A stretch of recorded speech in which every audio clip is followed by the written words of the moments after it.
வணக்கம். இன்றைய முக்கிய செய்திகள். தேங்காய் தீட்டு படகு தொழிற்சாலையில் அதிகாலையில் திடீர் தீ விபத்து. பல லட்சம் ரூபாய் மதிப்பிலான பொருட்கள் எரிந்து சாம்பல். புதுச்சேரி ஜனநாயக இயக்கங்கள் கலெக்டர் அலுவலகம் முன்பு ஆர்ப்பாட்டம். முழு ஊரடங்கை அமல்படுத்த கோரிக்கை.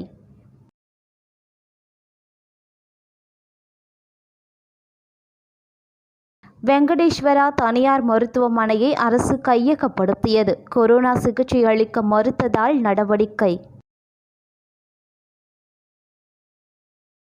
செய்திகள் தொடர்கின்றன. தேங்காய் தீட்டில் படகு தயாரிக்கும் தொழிற்சாலையில் ஏற்பட்ட திடீர் தீ விபத்தில் பல லட்சம் ரூபாய் மதிப்பிலான பொருட்கள் எரிந்து சாம்பலாகியது. சென்னையை சேர்ந்தவர் பாலசுந்தர். இவர் புதுச்சேரி தேங்காய் தீட்டு துறைமுகம் அருகே ஃபைபர் படகு தயாரிக்கும் தொழிற்சாலையை நடத்தி வருகிறார். இந்த தொழிற்சாலையில் 10க்கும் மேற்பட்ட தொழிலாளர்கள் பணியாற்றி வருகின்றனர். இந்த நிலையில் இன்று அதிகாலை 5 மணி அளவில் திடீரென தொழிற்சாலையில் தீ விபத்து ஏற்பட்டது. இதனால் தொழிலாளர்கள் அலறியடித்துக் கொண்டு வெளியே வந்தனர். தொடர்ந்து தீயணைப்பு துறைக்கு தகவல் தெரிவிக்கப்பட்டு தீயணைப்பு வாகனங்கள் விரைந்து வந்து தீயை அணைக்க முயன்றன. தொழிற்சாலைக்குள் ஃபைபர் பொருட்கள் இருந்ததால் தீயை அணைக்க 4 மணி நேரத்திற்கும் மேலாக 8க்கும் மேற்பட்ட தீயணைப்பு வாகனங்கள் 20 முறை வந்து தீயை அணைக்க முயற்சி செய்து வருகின்றனர்.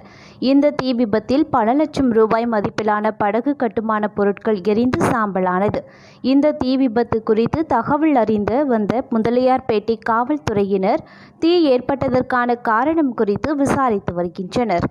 புதுச்சேரியில் ஊரடங்கை அமல்படுத்த கோரி ஜனநாயக இயக்கங்கள் கலெக்டர் அலுவலகம் முன்பு கண்டன ஆர்ப்பாட்டத்தில் ஈடுபட்டனர்.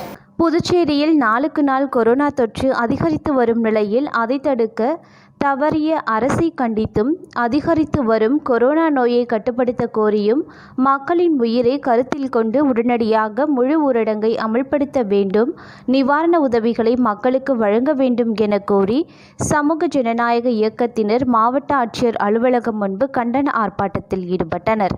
இதில் கலந்து கொண்ட ஏராளமானோர் சமூக இடைவெளியை கடைபிடித்து கோரிக்கைகளை வலியுறுத்தி கோஷங்களை எழுப்பியதால் பரபரப்பு ஏற்பட்டது. மக்களின் உயிரை காக்க அரசு நடவடிக்கை எடுக்கவில்லை என்றும் அடுத்த கட்டமாக மாவட்ட ஆட்சியர் அலுவலகம் உள்ளே போராட்டம் நடத்தப்படும் எனவும் எச்சரிக்கை விடுத்தனர். கொரோனா சிகிச்சை அளிக்க மறுத்த தனியார் மருத்துவக் கல்லூரியை அரசு கையகப்படுத்தியுள்ளதாக முதல்வர் தெரிவித்துள்ளார். புதுச்சேரியில் செய்தியாளர்களிடம் பேசிய முதலமைச்சர் நாராயணசாமி, விநாயகர் சதுர்த்தி விழாவையொட்டி பொதுவெளியில் விநாயகர் சிலைகள் அமைத்தால் மக்கள் அதிகம் கூட நேரிடும் என்றும் இதனால் நோய் தொற்றுக்கு அதிகம் வாய்ப்பு உள்ளதால் இதற்கு புதுச்சேரி மாவட்ட நிர்வாகம் அனுமதி மறுத்துள்ளதாகவும், ஆகவே தயவு செய்து விநாயகர் சிலையை மக்கள் தங்களது வீட்டில் வைத்து வழிபட வேண்டும் என்றும் கோவிலுக்கு சென்று வழிபடுங்கள் என கூறினார். மேலும் எனக்கும் இறை நம்பிக்கை உள்ளது, நானும் கோவிலுக்கு சென்று வழிபட்டு வருகிறேன் என்றும், ஆகவே நோய் தொற்றை கருத்தில் கொண்டு விநாயகர் சிலைகளை பொது இடத்தில் வைக்கவோ ஊர்வலமாக கொண்டு செல்லவோ கூடாது. பொதுமக்கள் அரசுக்கு ஒத்துழைக்க வேண்டும் என முதலமைச்சர் நாராயணசாமி வேண்டுகோள் விடுத்தார். தொடர்ந்து பேசிய அவர், விஷமிகளின் சதியை முறியடிக்கும் வகையில் ராகுல் காந்தி மீண்டும் காங்கிரஸ் கட்சியின் தலைவர் பதவியை ஏற்க வேண்டும் என்றும் அவர் தனது எண்ணத்தை மறுபரிசீலனை செய்ய வேண்டும் என ராஜீவ்காந்தி பிறந்த நாளில் கோரிக்கையாக வைப்பதாகவும், புதுச்சேரியில் கொரோனா சிகிச்சை அளிக்காததால் தனியார் மருத்துவக் கல்லூரியை அரசு எடுத்துக்கொண்டு கோவிட் மருத்துவமனையாக மாற்றி ஆணை பிறப்பிக்கப்பட்டுள்ளது என முதல்வர் நாராயணசாமி தெரிவித்துள்ளார். உச்ச நீதிமன்ற வழக்கறிஞர் பிரசாந்த் பூஷன் மீதான நீதிமன்ற அவமதிப்பு வழக்கை கைவிடக் கோரி வழக்கறிஞர்கள் ஆர்ப்பாட்டத்தில் ஈடுபட்டனர். உச்சநீதிமன்ற வழக்கறிஞர் பிரசாந்த் பூஷன் அவர்கள் மீது நீதிமன்ற அவமதிப்பு நடவடிக்கையை கைவிட வேண்டும் என்று புதுச்சேரி வழக்கறிஞர்கள் மற்றும் அகில இந்திய வழக்கறிஞர் சங்கம் சார்பாக கண்டன பதாகைகள் ஏந்தி உச்சநீதிமன்ற வழக்கறிஞர் பிரசாந்த் பூஷன் அவர்களுக்காக ஆதரவு தெரிவிக்கப்பட்டது. இந்நிகழ்ச்சியில் வழக்கறிஞர் லெனின் துரை, சரவணன், தட்சிணாமூர்த்தி, ஆறுமுகம் உள்ளிட்டோர் கலந்து கொண்டனர். சாரம் தென்றல் நகரின் சக்தி விநாயகர் டிரேடர்ஸ் பெயிண்டர்ஸ் கடையை சபாநாயகர் திறந்து வைத்தார். புதுச்சேரி சின்னையன்பேட் மெயின் ரோட் தென்றல் நகர் சாரத்தில் புதிதாக திறக்கப்பட்ட Sakthi Vinayagar traders paints hardwares கடையை சபாநாயகர் சிவக்கொழுந்து ரிப்பன் வெட்டி திறந்து வைத்து குத்துவிளக்கேற்றி பூங்கொத்து கொடுத்து வாழ்த்துக்களை தெரிவித்தார். நிகழ்ச்சியில் காமராஜர் நகர் சட்டமன்ற உறுப்பினர் ஜான்குமார் தலைமையேற்க ஹோட்டல் அண்ணாமலை இன்டர்நேஷனல் உரிமையாளர் செண்பகராஜன் முதல் விற்பனையை துவக்கி வைத்தார். மேலும் நிகழ்ச்சியில் ஸ்ரீ சப்தகிரி குழுமத்தின் மேலாண் இயக்குனர் ராமலிங்கம், தட்டாஞ்சாவடி சட்டமன்ற உறுப்பினர் வெங்கடேசன், செண்பகா ஹோட்டல் உரிமையாளர்கள் பாஸ்கரன், ராஜசேகரன், முன்னாள் கவுன்சிலர் கணேசன் உள்பட பலர் கலந்து கொண்டனர். நிகழ்ச்சிக்கான ஏற்பாடுகளை கடையின் உரிமையாளர்கள் நாகலிங்கம், உமாசங்கரி, நாகலிங்கம் ஆகியோர் செய்யப்பட்ட பகுதிகளில் உள்ள மக்களுக்கு திமுக துணை அமைப்பாளர் அனிபால் கென்னடி நிவாரண உதவிகளை வழங்கினார். புதுச்சேரி உப்பளம் தொகுதியில் கொரோனா வைரஸ் தாக்குதலில் பாதிக்கப்பட்டு லாக்டவுன் செய்யப்பட்ட வம்பாக்கிரபாளையம் பகுதியில் உள்ள அங்காளம்மன் கோவில் தெருவில் உள்ள அனைத்து குடும்பத்தினருக்கும் நேரில் சென்று பார்வையிட்டு பாதிக்கப்பட்ட மக்களுக்கு நிவாரண உதவிகளை தன் சொந்த செலவில் வழங்கி ஆறுதல் கூறினார் மாநில திமுக துணை அமைப்பாளர் அனிபால் கென்னடி. அவருடன் மாநில மீனவரணி அமைப்பாளர் தனசேகரன், மாநில இளைஞர் அணி துணை அமைப்பாளர் ஆரோக்கியராஜ், கழக நிர்வாகிகள் செல்வம், அபிபுர குமான், தப்பு என்கிற இருதயராஜ் ஆகியோர் கலந்து கொண்டு உதவிகளை வழங்கினர். VRS முறையில் இழப்பீடு வழங்க வலியுறுத்தி AFT தொழிலாளர்கள் கண்டன ஆர்ப்பாட்டத்தில் ஈடுபட்டனர். AFT தொழிலாளர்களுக்கு VRS முறையில் இழப்பீடு தொகை வழங்க வேண்டும் என கோரி AFT ஒருங்கிணைந்த ஊழியர்கள் கூட்டமைப்பு சார்பில் ஊழியர்கள் கண்டன ஆர்ப்பாட்டத்தில் ஈடுபட்டனர். அப்போது அவர்கள் மில் மூடப்பட்டுள்ள நிலையில் தொழிலாளர்களுக்கு VRS முறையில் இழப்பீடு தொகை வழங்க வேண்டும் என சிக்பெட் தொன்னை பிரியாணி உணவகத்தின் திறப்பு விழா நடைபெற்றது. புதுச்சேரி SV பட்டேல் சாலையில் சிக்பெட் தொன்னை பிரியாணி உணவகத்தின் திறப்பு விழா நடைபெற்றது. இது இந்தியா முழுவதும் 33 கிளைகள் உள்ளன. புதுவையில் இது முதல் கிளை என்பது குறிப்பிடத்தக்கது. திறப்பு விழாவிற்கு தொழிலதிபர் விக்டர் விஜயராஜ் மற்றும் முதலியார்பேட்டை இந்தியன் வங்கியின் மேலாளர் திவாரி ஆகியோர் கலந்து கொண்டு உணவகத்தை திறந்து வைத்து முதல் விற்பனையை தொடங்கி வைத்தனர். மேலும் நிகழ்ச்சியில் உணவகத்தின் உரிமையாளர்கள், ஊழியர்கள் உள்பட பலர் கலந்து கொண்டனர். முதல்வர் நாராயணசாமி ஆலோசனை நடத்தினார். கடந்த மாதம் பட்ஜெட் தாக்கல் செய்த பிறகு முதல்வர் ஒவ்வொரு துறை வாரியாக அமைச்சர்களுடன் தலைமை செயலாளர், நிதித்துறை செயலாளர், வளர்ச்சித்துறை ஆணையர் மற்றும் துறை செயலாளர்கள், இயக்குநர்களுடன் நடைபெற இருக்கும் பணிகள் குறித்தும் மேற்கொண்டு செய்யவிருக்கும் திட்டங்கள் குறித்தும் ஆலோசனை கூட்டங்களை நடத்தி வருகிறார். அதன் அடிப்படையில் இன்று வருவாய்த்துறை அமைச்சரின் கீழ் உள்ள துறைகளான வருவாய்த்துறை, பேரிடர் மேலாண்மை துறை, போக்குவரத்து துறை, தொழிற்சாலைகள் துறை, IT துறை, வனத்துறை, வக்ஃப் போர்டு ஆகிய துறைகளின் செயலாளர்கள் மற்றும் இயக்குநர்களுடன் கலந்தாலோசனை நடைபெற்றது. புதிதாக திறக்கப்பட்ட ஜுவல்லரி திறப்பு விழாவில் முதல்வர் நாராயணசாமி, சபாநாயகர் சிவக்கொழுந்து ஆகியோர் கலந்து கொண்டனர். புதுச்சேரி நேரு வீதியில் உள்ள திருப்பதி தேவஸ்தானம் எதிரில் புதியதாக கௌதம் ஜுவல்லரி திறப்பு விழா நடைபெற்றது. இதில் முதலமைச்சர் நாராயணசாமி, சபாநாயகர் சிவக்கொழுந்து, சட்டமன்ற உறுப்பினர் சிவா, காங்கிரஸ் கட்சிக்கு மாநில தலைவர் சுப்பிரமணியன், திமுக வடக்கு மாநில அமைப்பாளர் SP சிவக்குமார், திமுக கென்னடி மற்றும் பலர் கலந்து கொண்டனர். முன்னதாக கௌதம் ஜுவல்லரி நிறுவனத்தின் தாயார் மன்சூன் தேவி புதிய கிளையை திறந்து வைத்தார். இதில் உரிமையாளர் கௌதம், அவரது மகன் விஷால், சுனில் உள்ளிட்டோர் கலந்து கொண்டனர். தங்கம் விற்பனையில் தடம் பதித்திட 30 வருடங்களுக்கு மேலாக இயங்கி வரும் கௌதம் ஜுவல்லரியின் திறப்பு விழா சலுகையாக 1 பவுனுக்கு ரூபாய் 400 அடுத்த 7 நாட்களுக்கு மட்டுமே வழங்கப்படும் என்றும் தெரிவிக்கப்பட்டது. இடைவேளைக்கு பிறகு செய்திகள் தொடரும். புதுவை மாநிலத்தின் சிறந்த கோச்சிங் சென்டராக 10 முறை விருது பெற்ற உங்கள் முதலியார்பேட்டை விவேகானந்தர் கோச்சிங் சென்டர் VCCயில் பயிற்சி வகுப்புக்கு சேர்க்கை நடைபெறுகிறது. Popular centre for success since 1989. மாணவர்கள் மற்றும் மாணவிகளுக்கு தனித்தனியே பயிற்சி வகுப்புகள் நடைபெறுகிறது.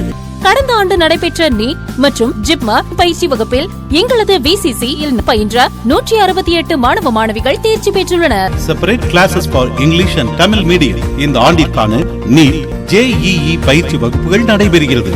NEET JEE Delhi study materials இலவசமாக வழங்கப்படும். ஜோதிலட்சுமியோடைய ஃபாதர் நான் பேசுகிறேங்க. என்னுடைய பொண்ணு வந்து 10th ஸ்டாண்டர்டில் 500 மார்க்குக்கு 499 எடுத்து மாநிலத்தில் 2ஆம் இடம் பிடித்துள்ளார்கள். கொண்டு வந்திருக்கு. எல்லாருக்கும் நன்றி தெரிவித்துக்கொள்கிறேன். என் பேர் ஜோஸ்ஃபின். டியூஷன் சென்டருக்கு இவன் 2வது ஸ்டூடெண்ட்டு. ஏன்னா என்னுடைய ஃபஸ்ட்டு பேரனும் இங்கே தான் படித்தான். அதுக்கு ஃபஸ்ட்டு நாங்கள் நன்றி சொல்லணும். சரிச்சிட்டு இதுதான் பெஸ்ட்டுன்னு சொன்னதுனால இங்கே கொண்டாந்து விட்டோம். இவனுடைய ஃப்யூச்சரில் இவனும் பயாலஜி எடுத்து இப்போ ஒரு டாக்டர் ஆகணும்னு எய்ம் பண்ணின்னு இருக்கிறான். அதுக்கு வந்து சாரோட பிளெஸிங்ஸ் தான் முக்கியமான காரணமாக இருக்கும்னு நாங்கள் நம்புகிறோம். நான் ரூபினோட அம்மா. என் பொண்ணு கவர்மெண்ட் ஸ்கூலில் படிக்கிறா. இங்கே விசிசியில் சேர்த்ததுனால அவள் ஸ்கூல் ஃபர்ஸ்ட்டு வந்து ஸ்டேட் லெவலில் 3rd வந்தா. அந்த சாருக்கு ரொம்ப நன்றி. வகுப்பில் சேர அணுகவும் VCC Nagarajan, Sri Vivekanandar coaching centre and tutorial, Vellalar வீதி, முதலியார்பேட்டை, புதுச்சேரி 4. செய்திகள் தொடர்கின்றன.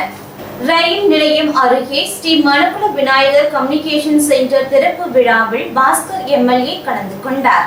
புதுச்சேரி உப்பளம் தொகுதி சுப்பையா சாலை ரயில் நிலையம் அருகே ஸ்ரீ மணக்குள விநாயகர் கம்யூனிகேஷன் சென்டர் திறப்பு விழா நடைபெற்றது. இதில் நிறுவன உரிமையாளர் பத்மாவதி மற்றும் அவரது குடும்பத்தினர் அனைவரையும் வரவேற்றனர்.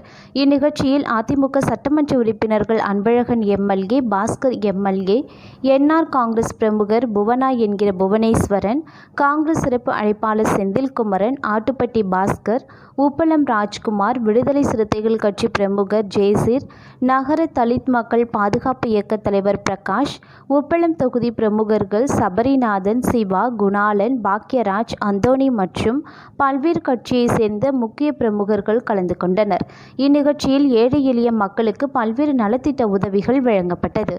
ஜீவானந்தம் பிறந்த நாளை முன்னிட்டு அரசு சார்பில் அவரது சிலைக்கு மரியாதை செய்யப்பட்டது. தோழர் ஜீவானந்தம் பிறந்தநாள் விழா புதுச்சேரி அரசு சார்பில் அனுசரிக்கப்பட்டது. சாரத்தில் உள்ள அவரது திருவுருவ சிலைக்கு முதலமைச்சர் நாராயணசாமி மாலை அணிவித்து மரியாதை செலுத்தினார். அவரைத் தொடர்ந்து சபாநாயகர் சிவக்கொழுந்து, சட்டமன்ற உறுப்பினர் ஜான்குமார், இந்திய கம்யூனிஸ்ட் கட்சி மாநில செயலாளர் சலீம், நாரா கலைநாதன் ஆகியோரும் மாலை அணிவித்து மரியாதை செலுத்தினர். கொரோனா பாதித்தவர்களின் எண்ணிக்கை 9594 உயர்ந்துள்ளது. புதுச்சேரியில் நாளுக்கு நாள் கொரோனா தொற்று அதிகரித்து வரும் நிலையில் இன்று புதியதாக 313 பேருக்கு கொரோனா தொற்று ஏற்பட்டுள்ளது. இதில் புதுச்சேரியில் 299 பேரும், காரைக்காலில் 8 பேரும், ஏனாமில் 5 பேரும், மாஹேவில் 1 நபரும் அடங்குவர். இதுவரை 3517 நபர்கள் சிகிச்சை பெற்று வருகின்றனர். 5933 நபர்கள் குணமடைந்து வீடு திரும்பியுள்ளனர். புதுச்சேரியில் 5 நபர்களும், காரைக்காலில் 1 நபரும் கொரோனா தொற்றால் உயிரிழந்ததை அடுத்து மாநிலத்தில் உயிரிழந்தவர்கள் எண்ணிக்கை 143 உயர்ந்துள்ளது. தற்போது புதுச்சேரி மாநிலத்தில் பாதிப்பு எண்ணிக்கை 9594 உயர்ந்துள்ளதாக சுகாதாரத்துறை தெரிவித்துள்ளது. SP பாலசுப்ரமணியம் பூரண குணமடைய இசைக்கலைஞர்கள் சார்பில் சிறப்பு பூஜை செய்யப்பட்டது. பின்னணி பாடகர் SP பாலசுப்ரமணியம் கொரோனா நோய் தொற்றால் கடந்த சில நாட்களாக தீவிர சிகிச்சை பெற்று வருகிறார். இவர் பூரண குணமடைய வேண்டி திரையுலகம் மற்றும் பொதுமக்கள் பல்வேறு ஆலயங்களில் சிறப்பு பிரார்த்தனையில் ஈடுபட்டு வருகின்றனர். அந்த வகையில் புதுச்சேரியில் இசைக்கலைஞர்கள் சார்பில் உப்பளம் பகுதியில் உள்ள கௌசிக பாலசுப்ரமணிய ஆலயத்தில் சிறப்பு பூஜை செய்து அவர் பாடிய பாடல்களைச் சேர்ந்த பாட்டு பாடி கூட்டு பிரார்த்தனையில் ஈடுபட்டனர். புதுவை நூறடி சாலையில் பிசியோதெரபி கிளினிக் திறப்பு விழா நடைபெற்றது. Doctor Muruganandam physio care clinic centre நூறடி சாலை சுந்தரராஜா நகரில் உள்ள KR காம்ப்ளெக்ஸில் திறக்கப்பட்டது. இவ்விழாவில் சிறப்பு விருந்தினராக காங்கிரஸ் பிரமுகர் பிரபுராஜன் அவர்கள் கலந்து கொண்டு ரிப்பன் வெட்டி குத்துவிளக்கேற்றியும் துவக்கி வைத்தார். மேலும் இங்கு கழுத்து வலி, முதுகு வலி, தோள்பட்டை வலி, முதுகு தண்டு வலி, ஜவ்வு விலகல், முகவாதம், பக்கவாதம், எலும்பு தேய்மானம், மூட்டு தேய்மானம் போன்றவற்றிற்கு இங்கு சிறந்த முறையில் சிகிச்சை அளிக்கப்படுகிறது. மேலும் இந்நிகழ்ச்சியில் தியாகராஜன், ரமணன், லிங்கேஷ், மோனிஷ் மற்றும் பலர் கலந்து கொண்டனர். மீண்டும் இன்றைய முக்கிய செய்திகள். தேங்காய் தீட்டு படகு தொழிற்சாலையில் அதிகாலையில் திடீர் தீ விபத்து. பல லட்சம் ரூபாய் மதிப்பிலான பொருட்கள் எரிந்து சாம்பல். புதுச்சேரி ஜனநாயக இயக்கங்கள் கலெக்டர் அலுவலகம் முன்பு ஆர்ப்பாட்டம். முழு ஊரடங்கை அமல்படுத்த கோரிக்கை.